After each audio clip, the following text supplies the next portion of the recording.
Alright guys, welcome back to another Road to Platinum video. If you guys don't know how these work, I'm going to talk a little bit about how hard the Platinum was and how long it took, and then give a review about the game overall. Before we get started with the main part of the video, I'd like to give you a little bit of background about the game, of course. It was made by Ubisoft, as everyone knows. It came out in October of 2012, and it was for the PlayStation Vita or the PSP. I'm not entirely sure about that one. Right away, we're going to get into the Platinum segment itself. This Platinum took me about 15 and a half hours to Platinum, but that could definitely be brought down. I ran into quite a few bugs and had just overall took my time with the Platinum itself. There's nothing really to explain about... Oh god, hold on. There's nothing to explain about the Platinum itself. It's all very straightforward trophies. If you need help, go to Power PYX's YouTube channel, and there's guides for everything, and such as collectibles and a few other of the miscellaneous trophies, such as like getting 15 kills or 5 kills within 15 seconds using only the sugarcane blade, and getting all those just miscellaneous kill trophies that we have come to know in every AC game. Now we're going to get into the review because there's nothing really to talk about the Platinum itself. And there's not too much to talk about the review of the game either. That's why this video is going to be so short. It's going to be probably under 10 minutes, and that's purely because there's not a lot to talk about with this game. Basically, the combat is very similar to Assassin's Creed 3, and there's a few minor adjustments that the game made that I'm going to get into now. Let's start with the overall, I'm going to get into, but it'll be in a second. Let's start with the overall gameplay. The parkour system is very close to AC3, except the introduction of the whip, which can be used as a weapon and as a parkour technique.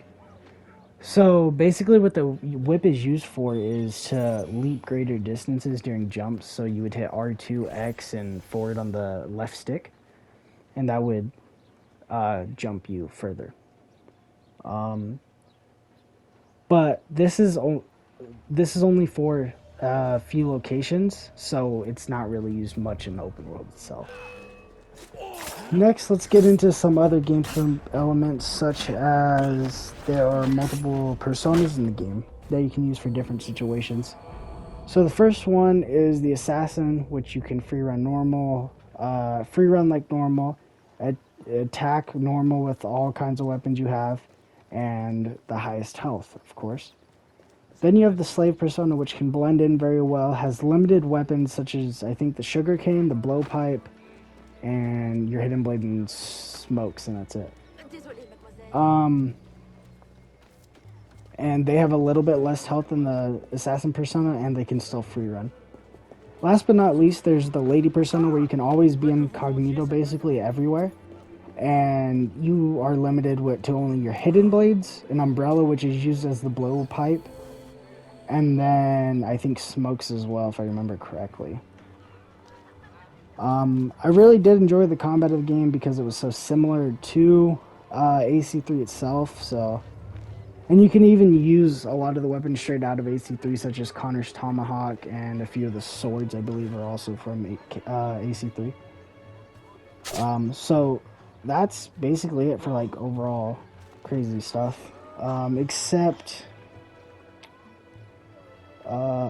So that's pretty much it. There's nothing new to introduce except for the whip, which you could use to pull people in towards you during combat and pretty much catch them off guard, kind of get them off their feet. Now we're going to get into the side content of the game, which I think this is really where this game thrived, in my opinion. I enjoyed a lot of the side content quite a bit. Okay, there are quite a few side missions, such as Bayou Fever missions, which requires you to go get a mushroom and heal a person who is sick and, I guess, mad in quotes. Next would be the detective missions, which it's in the name basically. These are exclusive to the Slave persona, and you go detect and try to figure out who the killer is, basically. Then there are Assassin contracts, which of course is exclusive to the Assassin persona, and of course you get a target, you go, you kill them, that's it. Um, After that, their Lady Persona has these business type missions. And I don't really remember too much about what they were. Um, there are also business rivals, which are parts of the map where you can purchase tailors and blacksmiths. Like after you kill the business rivals and do that mission, it'll open up the map to where you can purchase tailors, blacksmiths, and other things. There are also free slaves missions, which has you help a family of slaves escape to the bayou where they can be free. Another really cool side activity that I personally enjoyed quite a bit in this game was actually the ship management system, where you can buy things and trade them across different settlements all across the ocean. I thought it was really cool uh, and an awesome way to actually earn a shit ton of money. Like I ended up with hundreds of thousands of dollars by the end of my playthrough because of that. I ended up doing it for about 3 or 4 hours straight, just sending ships to places and buying things and trading. It was really fun, in my opinion, of course. The game, of course, has no DLCs. It was originally a PS Vita game, so the story is about 10 hours or so. I think the story works quite well. I enjoyed it. I think it could have been a little bit better, but overall it was good. I'm not going to get into it too much, of course, because I don't do spoilers in these when it comes to main story. But yeah, with that said, I'm going to give you my review of the game now. And it's going to be a solid 6 out of 10. I mean, it would have been higher. The graphics are not that great. They're not horrible, but they're not that good. And I'm fine. I'm usually fine with bad graphics, but my eyes were really weird with this game. Overall, I think the game would have been better if the graphics were a little better. And that's not even like, it's like textures. Textures were really weird sometimes in lighting.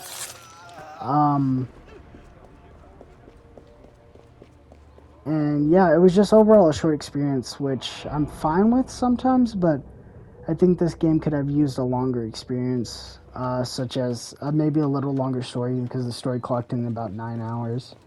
And the side content I wish was a little longer. It took me like maybe 3 hours to do all the side missions. Majority of the platinum was collectibles, basically.